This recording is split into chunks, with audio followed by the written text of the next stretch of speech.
이스라엘 사람들아 이 말을 들으라. 너희도 아는 바와 같이 하나님께서 나사렛 예수로 큰 권능과 기사와 표적을 너희 가운데서 베푸사 너희 앞에서 그를 증언하셨느니라. 그가 하나님께서 정하신 뜻과 미리 아신 대로 내준 바 되었거늘 너희가 법 없는 자들의 손을 빌려 못 박아 죽였으나 하나님께서 그를 사망의 고통에서 끌어 살리셨으니 다윗이 그를 가리켜 이르되 내가 항상 내 앞에 계신 주를 배웠으며 나로 요동하지 않게 하기 위하여 그가 내 우편에 계시도다. 그러므로 내 마음이 기뻐하였고 내 혀도 즐거워하였으며 육체도 희망에 거하리니 이는 내 영혼을 음부에 버리지 아니하시며 주의 거룩한 자로 썩음을 당하지 않게 하실 것이미로다. 주께서 생명의 길을 내게 보이셨으니 주 앞에서 내가 기쁨이 충만하게 하시리로다 하였으므로 형제들아 내가 조상 다윗에 대하여 담대히 말할 수 있노니 다윗이 죽어 장사되어 그 묘가 오늘까지 우리 중에 있도다. 그는 선지자라 하나님이 이미 맹세하사 그 자손 중에서 한 사람을 그 위에 앉게 하리라 하심을 알고 미리 본고로 그리스도의 부활을 마다하되 그가 음부에 버림이 되지 않고 그의 육신이 썩음을 당하지 아니하시리라 하였다더니 이 예수를 하나님이 살리신지라. 우리가 다 이 일의 증인이로다. 아멘. 우리가 인간관계에서 가장 힘든 것이 여러 가지가 있겠지만 소통이 되지 않을 때 내가 말을 해도 이해 못하고 동문서답을 한다든가 내 마음을 이해하지 못할 때 굉장히 힘든 것을 우리가 볼 수 있게 되는 것이죠. 그래서 이 답답한 수준을 넘어가면 이제 불통의 단계에 빠지게 되지 않습니까? 더 이상 이 관계가 진전되질 않습니다. 그래서 하는 말이 통해야 도대체 살지, 이제 이런 이야기들을 우리가 하게 되는 것이죠. 왜 소통이 되지 않을까? 생각이 다르거나 다른 사람의 말을 내가 귀 기울여 듣지 않는 것이죠. 집중하지 않는다는 것입니다. 또 다른 것으로 생각해 본다면 저 사람 말은 들을 필요가 없어. 이렇게 이제 이 단정을 지어버리면 소통이 되지 않죠. 우리가 인간관계에서 소통이 되지 않으면 답답한데 하나님과의 관계 가운데 내가 소통이 되지 않는다. 얼마나 답답할까요? 하나님 우리에게 소망을 주시고 오늘도 말씀을 주시고 나의 갈 길을 밝히 보여주시는데 이게 소통이 안 되는 거예요. 그럼 결국 어떻게 살아야 되죠? 우리가 자기 소견에 옳은 대로 살 수밖에 없는 이 결과를 가져오게 되지 않습니까? 근데 창세기 3장 이후에 인간이 죄를 범하고 나서는 하나님을 찾지 않습니다. 만나려고 하지도 않죠.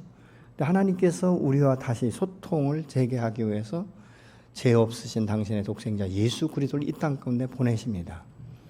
그리고 이 생명의 이 복음을 통해서 당신이 누구이신지를 이 땅 가운데 드러내기 시작하는 것이죠. 그래서 우리가 주님과 함께 이 하나가 되어질 때 하나님과 비로소 소통의 문이 열리는데 그것은 십자가의 사건을 알고 통과할 때 비로소 내 영안이 열리고 내 영혼이 이제 소성돼서 하나님과 대화할 수 있는 길이 열리지 않습니까? 근데 이것을 하기 위해서는 어떻게 돼야 되는가? 그 십자가 사건을 내가 예수님과 함께 통과하는 이 죽음과 장사 진행과 이 부활을 우리가 경험할 때 비로소 내 영혼이 수성되고 자유케 되는 너희가 진리를 알지는 진리가 너희를 자유케 하리라. 주님은 분명히 이렇게 말씀하고 있지 않습니까? 여러분은 어떻습니까? 예수 믿고 구원 받으셨습니까? 주님과의 소통이 잘 되십니까? 원활하십니까? 아니면 불러도 대답 없는 이름처럼 그렇게 메아리쳐 오지도 않는 이런 삶을 지금 살아가고 있습니까? 주님과의 대화의 소통이 잘 된다 이 말은 내가 내 생각대로 내 계획대로가 아니라 하나님의 선하신 뜻을 따라서 내가 오늘 또 살아가고 있다라는 것들을 우리가 삶의 현장 가운데 경험하게 되는 것이죠. 이 사도 베드로는 이제 이 예수님의 부르심을 받고 함께 이제 동행할 때는 굉장히 의기양양했어요. 이 베드로의 성품이 굉장히 아주 쾌활하고 쿨하고 열정적이고 그래서 남보다 항상 앞장서서 나가는 사람이었죠. 근데 어느 날 갑자기 예수님께서 잡히셨는데 아무런 힘도 능력도 없는 것처럼 그런 거예요. 얼마나 마음 가운데 두려움이 있었을까? 얼마나 그 마음이 힘들었을까? 이런 생각들을 우리가 생각해 볼 수 있게 되는 것이죠. 그러니까 그 마음 가운데 두려움은 있지만 혹시라도 예수님께서 이제 이 대제사장 집에 들어가서 이제 시문을 받으실 때, 이 그들을 향해서 이 죄에 대해서 정확하게 드러내실 줄 알았어요. 그런데 아무 말씀도 안 하는 거예요. 채찍에 맞아도 말씀하지 않고 억울한 누명을 써도 그거에 대해서 아니다라고 부인하지 않는 거예요.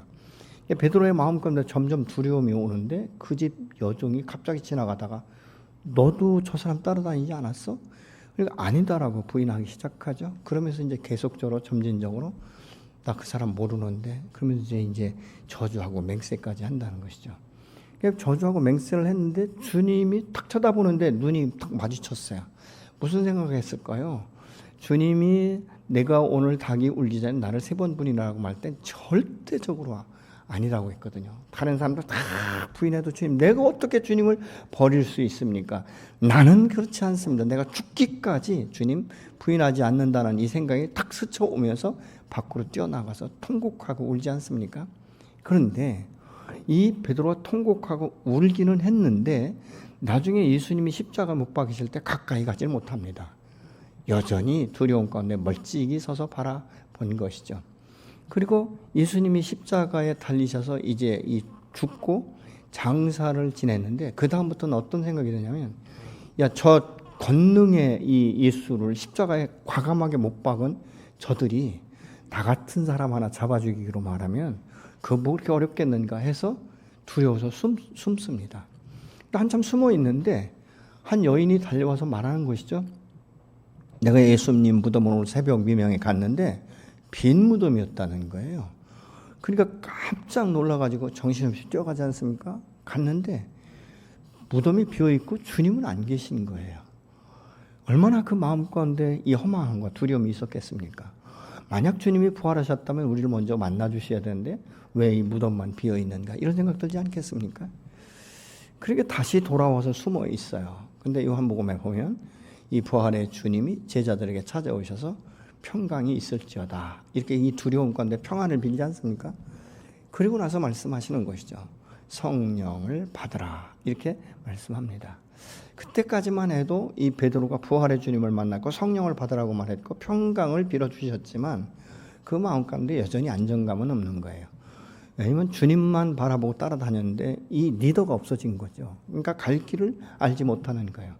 이게 까마득한 거예요. 주님이 계실 때 그냥 잠만 자고 눈만 뜨면 늘 계셨기 때문에 그냥 그분만 따라다니면 되는 거죠. 아무 생각 없이 따라가는 거예요. 근데 갑자기 없어진 것이죠. 내가 어떻게 살 것인가? 이제 뭐가 다시 고기를 잡아야 되나? 그래서 결국은 갈릴리 호수로 갑니다. 그러니까 고기를 한참 잡고 있는데 요한이었던 것 같아요. 이렇게 말하면서 주님이신 것 같아. 그러니까 베드로가 확인도 안 하고 그냥 옷 걷어 차고 이제 먼저 정신없이 나가지 않습니까? 근데 가보니까 주님께서 이 조반에 이제 고기를 구워서 준비하시고 밥을 먹이죠. 그러니까 여러분 자녀들 혼내킬 때도 여러분 밥 먹은 후에 혼내키세요. 식사를 하고 나니까 질문하죠. 내가 나를 이 사람들보다 더 사랑하니? 이제 3번째 질문에는 베드로가 더 이상 대답할 길이 없는 거예요. 뭐 그렇지 않습니까? 말이 그렇지 부인했지, 저주했지, 맹세했지. 부활의 주님을 만나고도 떳떳하게 밖으로 나가지 못하고 도로 숨었지. 또 막상 부활의 주님을 만났지만 이게 체면이 말이 아닌 거예요. 그러니까 이제 결국은 고기 잡으러 갔는데 사랑하느냐? 이렇게 이제 반복적으로 질문하니까 베드로가 하는 말이 더 이상 할 말이 없으니까 내가 주님을 사랑하는 줄 주께서 아시지 않습니까? 이 고백을 합니다. 그러고 나서 이제 주님께서 이제 승천하실 때 500여 형제들에게 보이셨다라고 말하고 있죠.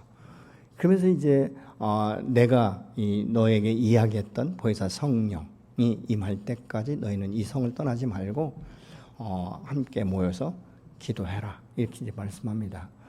근데 500여 형제 중에서 120명만이 마가다락방에 모여서 기도하는데 얼마나 간절히 기도했는지 오순절이 됐는데 강력한 성령의 임재가 나타나기 시작하죠. 성경에 뭐 불의 혀같이 나타났다라고 말하고 있죠.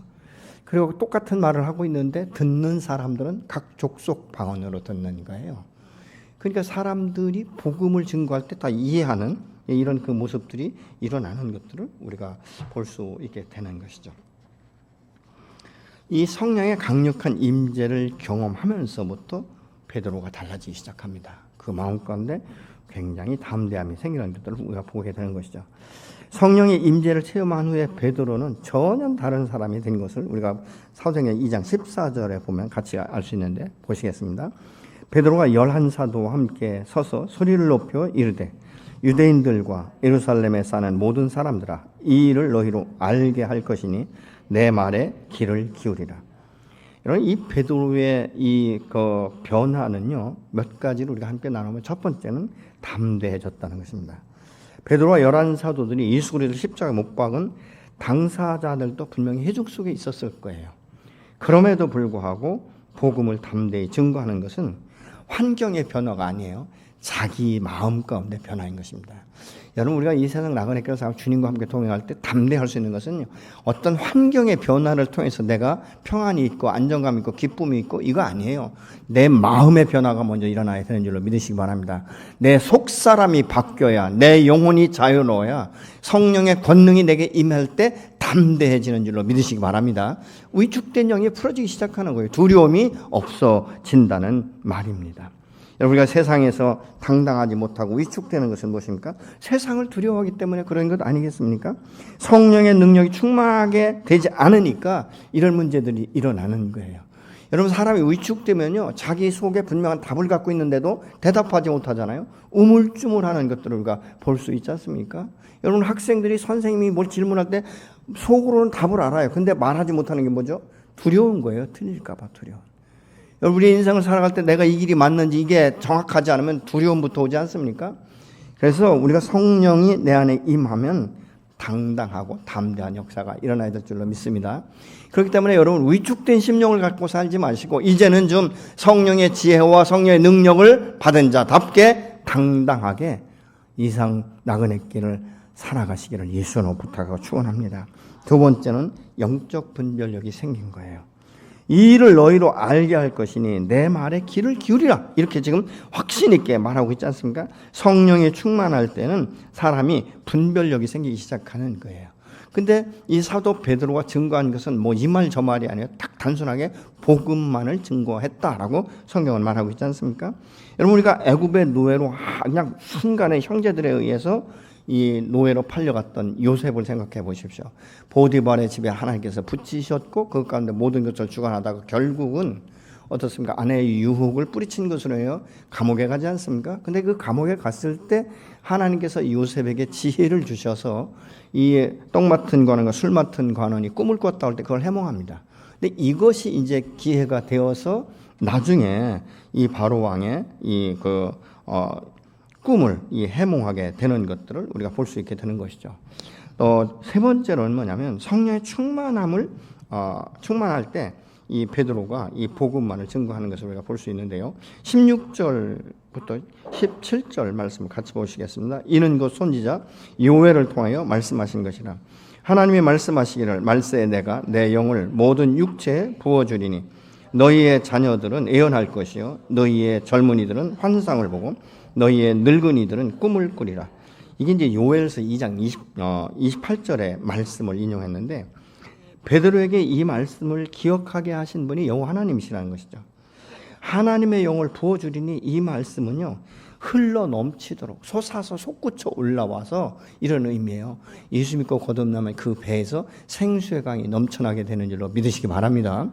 그래서 우리의 삶 가운데 성령이 충만한 임재가 있기 때문에 두려울 것 없고 생명의 복음을 증거하는데 뭐 내가 이것을 했을 때 내가 이 사람이 받아들이지 않으면 어떨까 이런 것들을 생각할 필요가 없는 거예요. 여러분, 우리가 전도는 복음만 증거하면 되는 거예요.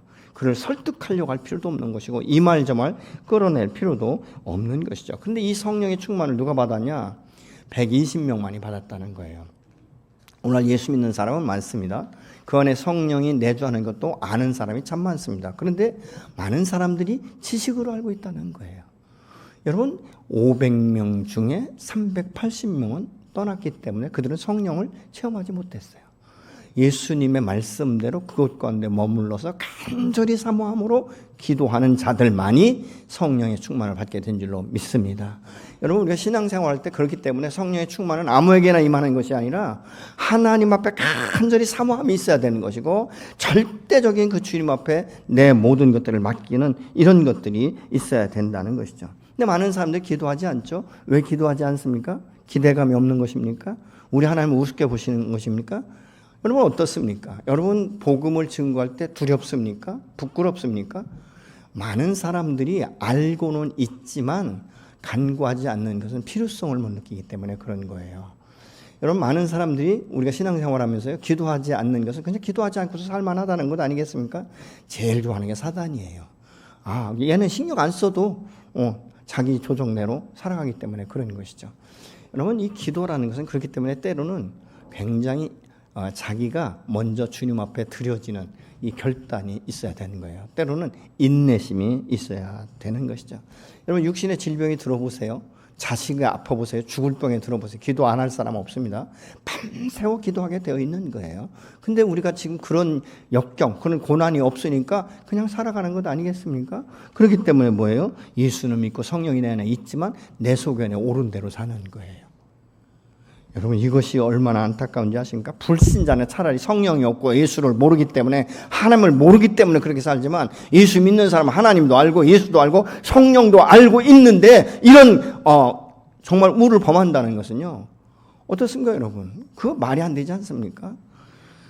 우리가 사업 하나를 해도 얼마나 많이 연구를 합니까? 얼마나 많이 집중을 합니까? 얼마나 열정을 다해서 우리가 일을 합니까? 그런데 주께서 성령이 내게 임했는데도 불구하고 권능으로 내가 살지 못한다면 여러분 우리는 굉장히 어처구니 없는 삶을 살아가고 있는 것 아니겠습니까? 근데 이 십자가에 십자가에 못 박게 한 이 유대인들이 있음에도 불구하고 그들이 이제는 하지 않습니까? 여러분 베드로는요 예수님이 살아계실 때 각색 질병자들을 치료하는 걸 봤어요. 안진병을 고치시고 눈먼 소경을 눈뜨게 하시고 문둥병을 치료하시고 풍랑을 잠잠케 하고 이런 기사와 권능을 굉장히 곁에서 본 사람이 바로 베드로와 열한 제자들인 것을 우리가 볼 수 있게 된 것이죠. 근데 예수님께서 이런 기사와 이적을 왜 일으키셨는가? 그것을 통해서 당신이 누구인지를 드러내신 거예요. 이게 보이지 않게 그분이 예수요, 그분이 그리스도요, 그분이 구원자인 것을 드러낸 것이죠. 근데 많은 사람들이 주님의 기사와 이적만 보고 따라다녔지 그분이 실질적인 메시아가 된다는 사실을 인정하지 않은 것 아니겠습니까? 그런데 이 예수를 누가 죽였는가? 여러분 어떻게 생각합니까? 로마의 병정들이 죽였다고 생각합니까? 빌라도의 잘못된 심판 때문에 그렇다고 생각하십니까? 아니에요. 그 모든 것을 주관한 것은 유대인들이에요. 예수가 두려웠던 것이죠. 예수가 자기들의 어떤 권위를 뺏을 것 같은 이 두려움 때문에 그런 것 아니겠습니까? 그러나 실질적인 것은 유대인들이라는 것이죠. 그러면 2000년 전에 유대인들에 의해서 예수가 죽었는데 나와 무슨 상관이 있는가? 그렇기 때문에 우리는 이 예수의 그 죽으심과 부활하심에 대해서 그렇게 크게 감동이 없는 거예요. 네, 여러분. 예수는 2000년 전에 육체로 죽었지만 실질적으로 무엇입니까? 내가 죽인 거예요. 내 죄를 대신하기 위해서 십자가에 죽으신 것 아니겠습니까? 그렇다면 나를 위해서 죽으신 내 죄를 대속하기 위해 죽으신 그 예수가 누구인가를 내가 안다면요. 우리는 그렇게 신앙생활을 어영부영 살아갈 수가 없는 거예요.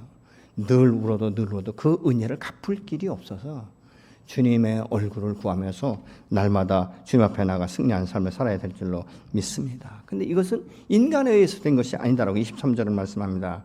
그가 하나님께 정하신 뜻과 미리 아신 대로 내준 바 되었거늘 너희가 법 없는 자들의 손을 빌려 못 박아 죽였으나 이렇게 말하고 있다는 것이죠. 예수님이 무능력해서 죽으신 것이 아니라는 것이죠. 하나님이 정하신 뜻을 따라 하나님의 때에 내어주신 바 되었고 또 인간 편에서 볼 때는 하나님의 뜻을 알지 못한 채 인간의 방법으로 무법한 자들의 손에 맡겨서 십자가 못 박게 했다라고 말하고 있는 것이죠. 그러니까 이런 모든 것들의 실행은 유대인들에 의해서 제사장들에 의해서 되었다는 것을 우리가 볼 수 있죠. 여러분 그분은 죄가 없으세요. 근데 십자가 못 박은 것은 바로 내가 아니기 때문에 죄책감을 가질 필요가 없기 때문에 마치 다른 사람의 일처럼 생각하고 무관하다고 생각할 수 있다는 것이죠. 뭐 별일 아니야. 예수가 그 누구를 위해서 죽었대. 이 정도로 우리가 생각하니까 감동이 없는 거예요. 그러나 하나님은 그 마음 중심을 아시기 때문에 예수를 십자가에 못 박은 것은 그들이 아니라 바로 너라고 말씀하고 있는 것이죠. 제가 훈련을 받을 때 이렇게 이제 드라마 중에 누가 예수를 죽였는가가 있어요. 누가 예수를 죽였는가. 그런데 대만 갔을 때인데요. 아이들이 다 피하는 거예요. 제 손가락을 피해요. 이렇게 하면 이쪽으로 피하고 이렇게 하면 이쪽으로 피하고. 그게 뭔지 아십니까? 내가 안 죽였다는 거예요. 내가 안 죽였다. 이제 그런 의미로 아이들이 받아들이는 것을 보면서 이것이 죄성을 가진 인간의 모습이구나 라는 것을 알게 됐습니다. 여러분, 사실 이 사실에 대해서는요, 그 1000년 전에, 예수님이 오시기 1000년 전에 다윗을 통해서 예언을 하셨어요. 참 놀랍지 않습니까? 그래서 이 부활에 대한 이 예언으로 다윗은 시편 16편 8절로 11절을 들어서 말하고 있는데요. 25절로 27절의 말씀을 같이 보시겠습니다. 다윗이 그를 가리켜 이르되 내가 항상 내 앞에 계신 주를 배웠으며 나를 요동치 않게 하기 위하여 그가 내 우편에 계시도다. 그러므로 내 마음이 기뻐하였고 내 혀도 즐거워하였으며 육체도 희망에 거하리니 이는 내 영혼을 음부에 버리지 아니하시며 주의 거룩한 자로 썩음을 당하지 않게 하실 것이미로다. 여러분, 결코 썩임을 당하지 않는 이 주의 거룩한 자가 누구냐? 바로 예수 그리스도다라고 말씀하고 있는 것입니다. 우리가 30절로 31절의 말씀을 세 번역으로 같이 보시겠습니다.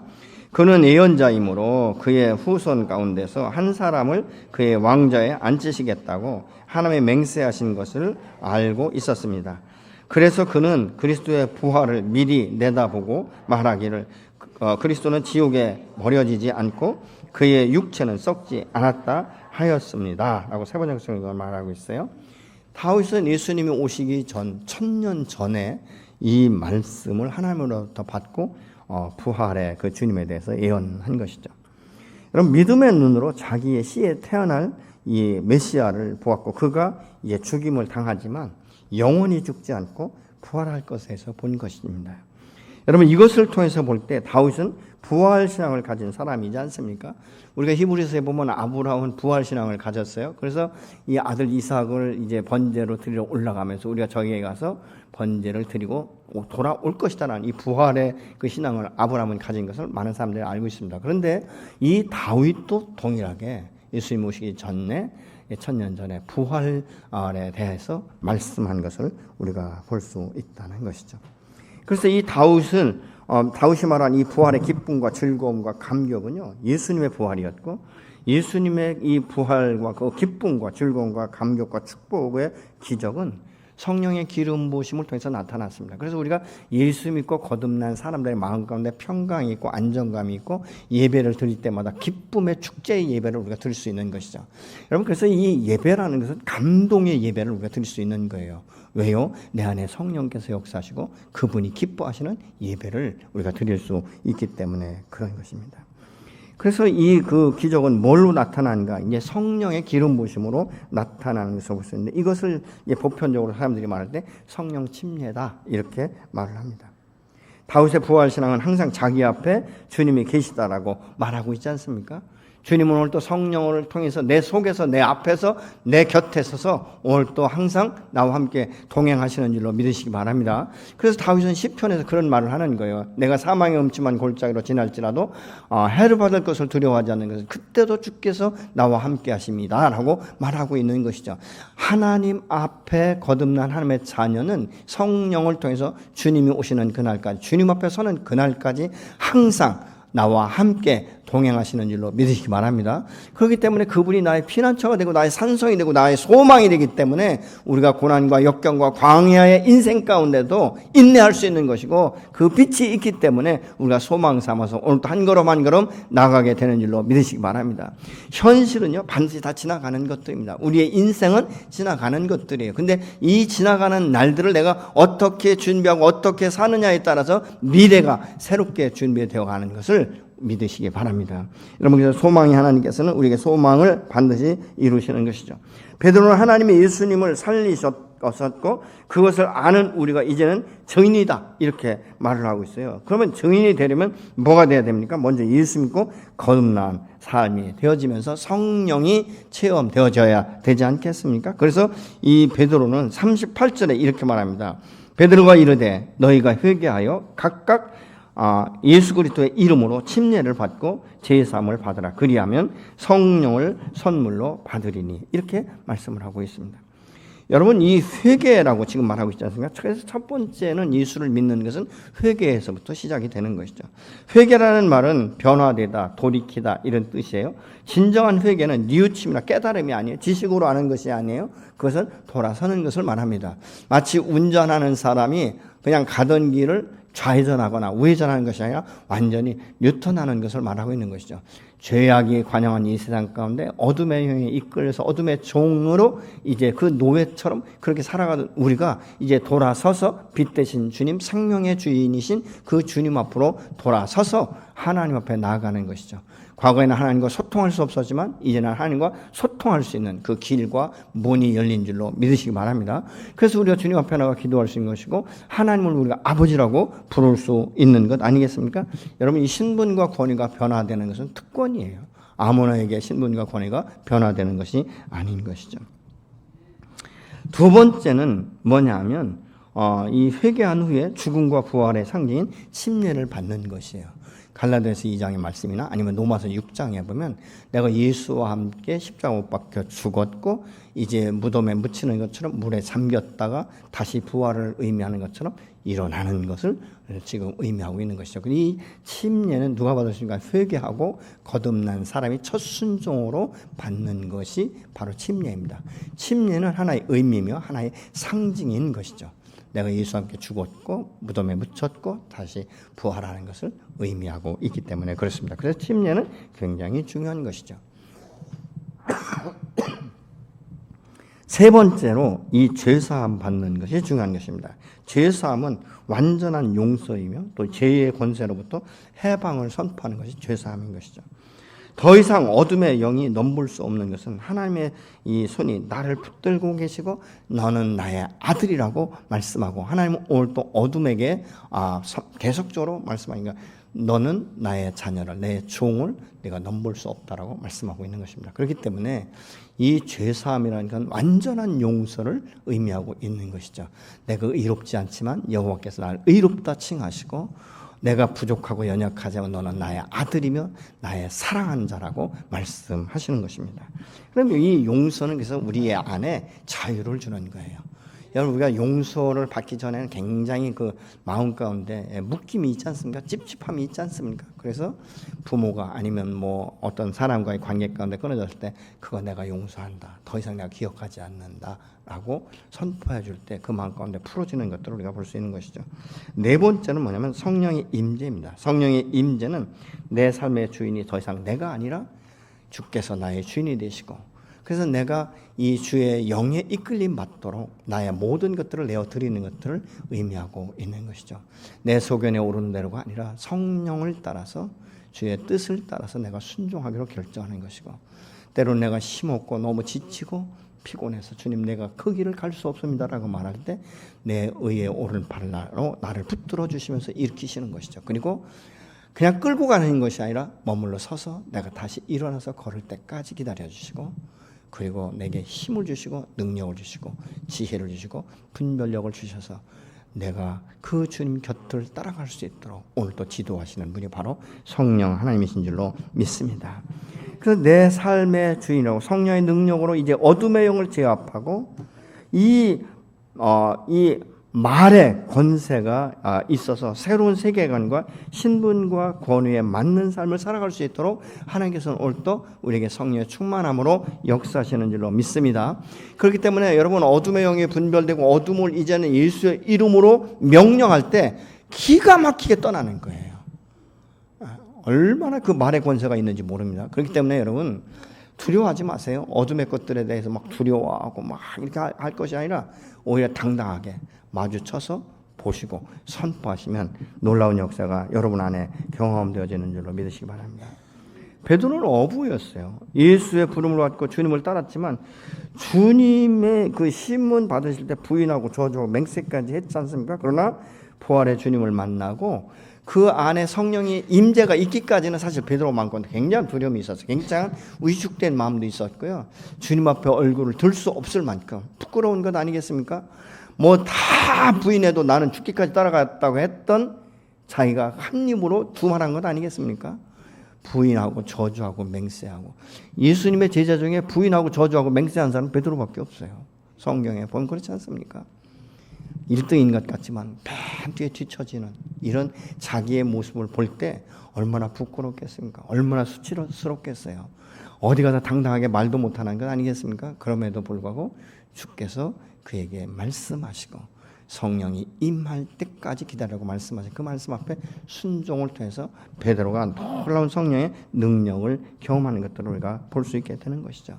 그래서 이 거듭남이라는 것은 고린도후서 5장 17절의 말씀처럼 이전 것은 지나가고 보라 새 것이 되었다. 우리는 새로운 신분과 권위를 가지고 당당하게 살아갈 수 있게 되는 줄로 믿습니다. 이 베드로가 말이죠. 그 말씀에 순종해서 간절히 기도하고 성령의 기름 부으심을 받으니까요. 말이 달라져요. 태도가 달라져요. 그리고 복음만을 증거하는데 그 사람의 마음 가운데 찔림이 있다라고 말해요. 그러니까 찔림은 무엇입니까? 칼같이 비수같이 꽂아내는 거예요. 자기의 마음을. 여러분 이 말을 듣는 순간에 그러면 내가 어찌할 거라는 이 탄식과 함께 회개의 역사가 일어나기 시작한 거예요. 근데 그 회개의 역사가 일어나서 주님 앞에 돌아온 자의 수가 3,000이나 되었다라고 말하고 있지 않습니까? 이건 기적이에요. 과거의 베드로는 위축되고 두렵고 자기의 부족한 부분을 자꾸 발견하게 되고 이런 사람이었어요. 그렇지만 그는 성령의 임재를 경험하고 나서부터는 전혀 다른 삶을 나타내는 것들을 우리가 볼 수 있게 되는 것이죠. 하나님의 나라는 말에 있지 않습니다. 오직 능력에 있다라고 고린도전서 4장 20절을 말씀합니다. 이 능력은 성령의 능력이고 이것이 입히울 때까지 기다리면서 시작되는 것 아니겠습니까? 이것을 몰라서 못 받는 것이 아니에요. 오늘날도 많은 사람들이 간절함이 없는 것입니다. 별 필요성을 느끼지 못하기 때문에 주님 앞에 성령의 강력한 임재와 능력을 우리가 간구하지 않는 것 아니겠습니까? 때로는 교만한 것이죠. 뭐 기도하지 않아도 되니까. 그렇지 않습니까? 때로는 마음이 강팍해서 못 받는 거예요. 여러분 이런 부분에 대해서 우리가 지금 내가 성령의 능력이 충만하지 못하다면 회개해야 되는 것 아니겠습니까? 성령의 권능은 생각이나 지식이 아니에요. 막연한 기대감이 아닙니다. 겸손히 주님 앞에 나가 무릎을 꿇고 간절히 기도하며 주님 그 믿음을 내게 더하여 주십시오. 성령의 능력이 내게는 절대적으로 필요합니다. 이런 간구가 저와 여러분 안에 있어야 될 줄로 믿습니다. 여러분 부활 승천하실 때 500의 형제가 다 같이 보았지만 성령의 능력을 받은 사람은 그 말씀대로 순종해서 간절하게 기도한 120명에게만 임하게 된 줄로 믿습니다. 문제는 성령이 오시지 않아서가 아니라 간절함이 없기 때문에 그 소망이 없기 때문에 몸부림이 없기 때문에 우리가 그냥 허접한 신앙생활을 하고 있는 것 아니겠습니까? 여러분 어떻습니까? 여러분 신앙생활에서 성령을 체험하셨습니까? 성령의 능력을 얼만큼 체험하고 계십니까? 오늘날 여러분의 심령 가운데 이 불붙는 듯한 이 성령의 강력한 임재와 능력이 여러분 안에 있습니까? 어둠을 볼 때 그것을 참아 볼 수 없어서 예수의 이름으로 결박하고 예수의 이름으로 명령하는 역사들이 여러분의 삶과 여러분 주변의 사람들에게 나타나고 있습니까? 다른 사람이 고통당할 때 여러분 어떻습니까? 내가 기도해 주고 싶고 그 인생을 잘못 살아가는 사람들을 향하여 복음을 증거하고 싶은 이런 열정, 열망이 여러분 안에 얼마나 있습니까? 왜 전도하지 않는지 아십니까? 자신감이 없어서? 내가 아니어도 다른 사람이 할 것 같아서? 무엇입니까? 여러분 전도하지 않는 것은 불순종이에요.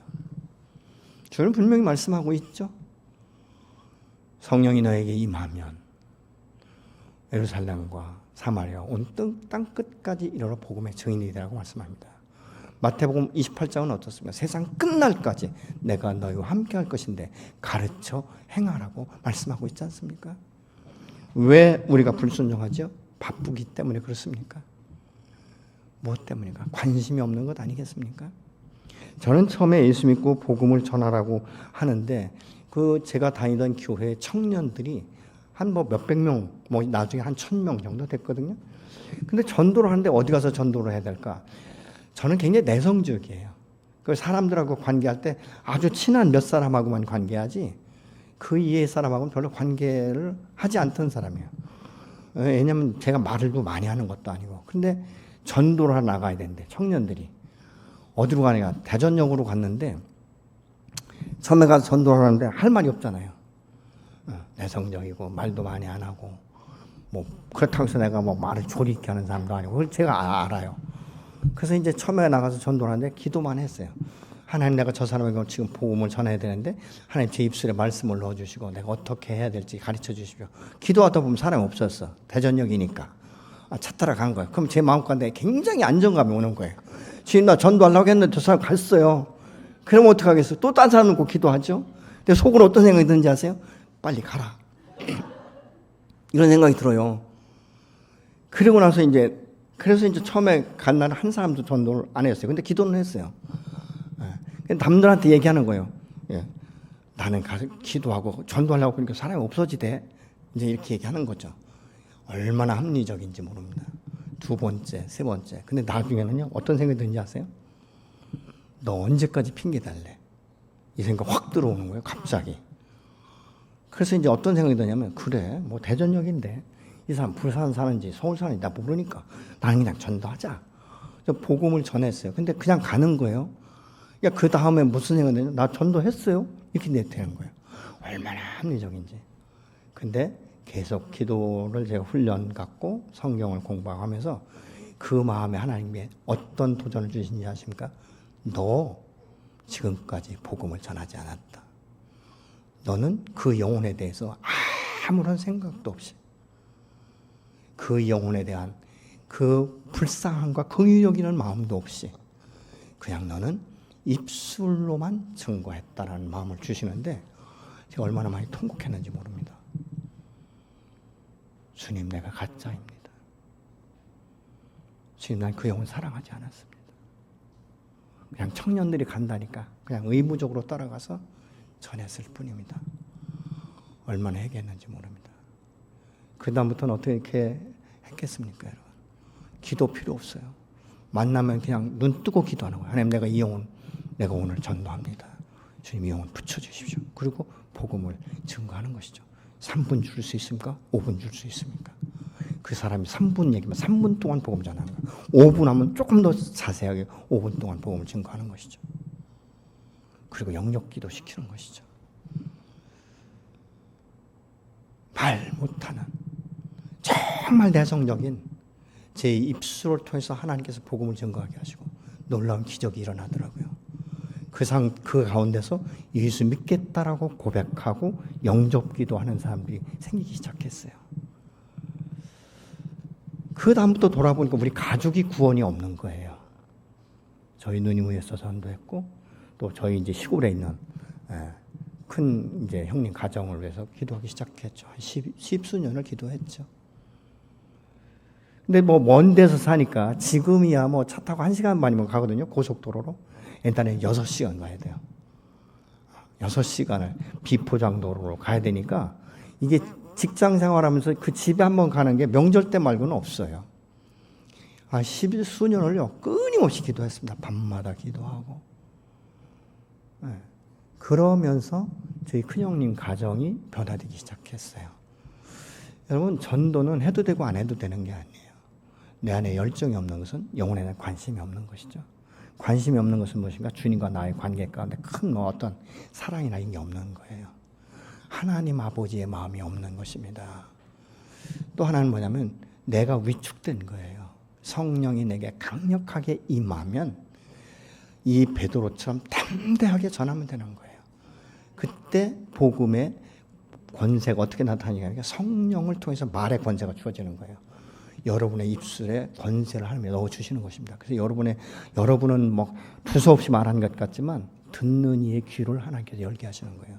그 심령 가운데 비수같이 꽂히는 말씀이 복음을 통해서 들어가기 시작하는 것이죠.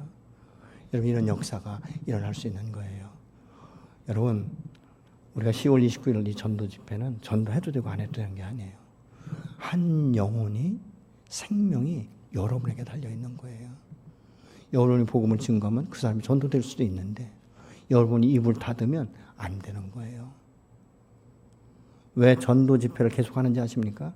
전도 집회조차도 안 하면 우리는 그냥 무관심하게 수십 년 신앙생활에도 전도 한 번 못하고 주님 앞에 서는 거예요. 여러분 성령의 임재를 원하십니까? 성령의 능력을 받기 원하십니까? 겸손하게 한 사람만 주님 앞에 나가십시오. 제가 뭐 가끔 말씀드리지만 저는 개척할 때 아무도 나를 도울 사람이 없었어요.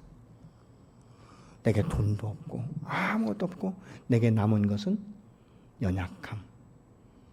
네. 정말 무기력해졌고 기억상실에 걸렸던 내가 전도할 수 있다는 것은 오직 주님 한 분밖에 없었습니다. 밤낮 없이 부르짖고 그러면서 하나님께서 한 사람 한 사람을 붙이셨고 교회 공동체를 세우셨고 오늘날 우리가 이렇게 함께 예배드리는 한 가족으로 하나님이 세우신 거예요. 여러분, 여러분의 가족 가운데 신앙생활을 다 하십니까? 어떤 분은 그래요. 나는 신앙생활 오래 하다 보니까 내 주변에 다 믿는 사람이에요. 여러분 신앙생활 할 때 여러분 주변에 다 믿는 사람 아니십니까? 밖으로 보세요. 얼마나 많은 영혼들이 죽어가고 있는지. 또 신앙생활을 해도 제대로 안 난 사람들이 너무 많지 않습니까? 그들에게 도전을 주고 싶지 않습니까, 여러분? 제가 얼마 전에 사실 저희 교회에서 나간 사람이에요. 근데 암에 걸렸다고 하는데 제 마음이 너무 아픈 거예요. 전화를 했어요. 당신 암에 걸렸다고 하는데 서울에 있는 큰 병원에 바로 연락이 안 되면 나한테 연락을 해라. 내가 바로 그리고 내가 잘 아는 사람이 있으니까 연결해 주겠다. 그리고 내가 기도할 텐데 수술하는 날짜와 시간을 나한테 얘기해 달라고 그랬어요. 근데 기도하는데 너무 아픈 거예요. 네. 사실 우리 성도들 기도하는 것도 벅찬데 아픈 거예요. 너무 아픈 거예요. 저희 아내한테 얘기했어요. 내가 마음이 너무 아프다. 요즘엔 그냥 저절로 기도가 돼요. 네. 그 영혼을 보는 거예요. 여러분. 우리가 기도할 때 그 마음이 있어야 되는 거예요. 영혼을 사랑하는 마음, 간절한 마음. 하나님이 영혼 오늘 구원받지 않으면 어떻게 될 것인가? 여러분, 꽃이나 과일은요, 풋사과도 떨어져요. 우리의 죽음은 순서가 없어요. 기다릴 시간이 없습니다. 하루 더 빨리 그 영혼이 주님께 돌아서 회개하고 예수 만나서 기쁨과 충만함과 그 안정감과 평안을 누릴 수만 있다면 그가 나중에 뭐라고 말하겠습니까? 내가 너로 인하여서 오늘날 하나님의 자녀가 되었고 과거에 내가 불안하고 두렵고 염려 가운데 밤에 잠을 못 잤는데 요즘에는 하나님 앞에 내가 모든 문제를 기도하고 맡기니까 잠이 얼마나 잘 오는지 내 마음과 내 불안정했던 마음이 이젠 평강으로 임하고 내가 혼자 고민하고 이런 모든 것들을 주님 앞에 기도로 맡기면서 위탁하면서부터 그 짐이 더 이상 내 짐이 되지 아니하고 주님께서 해결해 주신다는 확신을 내가 가지고 산다. 여러분 이런 말을 들을 때 얼마나 기쁘겠습니까? 여러분이 전도한 사람이 주의 종이 된다면 여러분이 전도한 사람이 선교사로 파송되어서 그 나라와 민족과 족속을 변화시킬 수 있다면 얼마나 행복하겠습니까? 제가 교회를 건축하면서 선교지향적인 교회로 삼았는지 아십니까? 제가 필리핀에 한번 맨 처음에 이 외국 갈 때 필리핀 바기오라는 곳에 갔어요. 근데 그곳에서 이 산지족들을 이 전도하는 선교사를 제가 만났거든요. 근데 거기는요 얼마나 이 언어가 다른데 이 족속 방언이 다 달라요. 그래서 그때는 다 함석집인데 뭐 이 완룸이라고 말할 수도 없어요. 그냥 비바람만 피하는 그런 집에 사는데 더 놀라운 건요. 이 옆집하고 옆집이 5m도 안 되는데 대화가 안 되는 거예요. 왜냐면 저희가 달라서 부족이 달라가지고 언어가 통하지 않는 거예요. 근데 그 선교사님이 그 부족들을 놓고 선교를 하는데 얼마나 열정적인지 몰라요. 근데 그 선교사를 붙여준 자매가 하나 있었는데 필리핀 자매인데 11부족의 언어를 하더라고요. 놀랍지 않습니까? 그러면서 전도를 하고 그 지역 산지족들의 변화를 일으키는 것을 보면서 이것이다. 복음을 증거할 때 이 족속들이 변화되는구나. 그래서 우리가 이 성령의 충만을 받아서 11 제자들이 각 족속 방언으로 말했다고 하잖아요. 갑자기 무슨 영어로 하고 이런 게 아니에요. 자기 말로 했는데 듣는 사람들의 귀를 하나님께서 열어주셔서 자기 족속 방언으로 들은 거예요. 여러분, 복음은 여러분이 전할 때 두려워할 것도 없어요. 그냥 여러분 전하시면 됩니다. 복음은 복음만 전하면 돼요. 뭐 이것저것 뭐 이야기하고 설득하고 이럴 필요 없어요. 단순하게 예수가 누구인가? 예수를 믿을 때 어떻게 되는가? 하나님의 자녀는 어떻게 되는가? 이런 부분에 대해서 이야기하면 되는 것입니다. 그렇기 때문에 너무 어렵게 생각하지 마시고 내가 만난 예수, 내가 알고 있는 예수만 증거하시면 되는 것입니다. 아멘. 그래서 이 전도하기 위해서 먼저 구할 것은 기도예요. 하나님 내게 성령의 기름 부심을 주시옵소서. 성령의 충만한 임재를 내게 주시옵소서. 여러분 이 기도를 간절히 할 때 하나님께서 오늘 또 저 여러분에게 성령의 강력한 임재를 부어주실 줄로 믿습니다.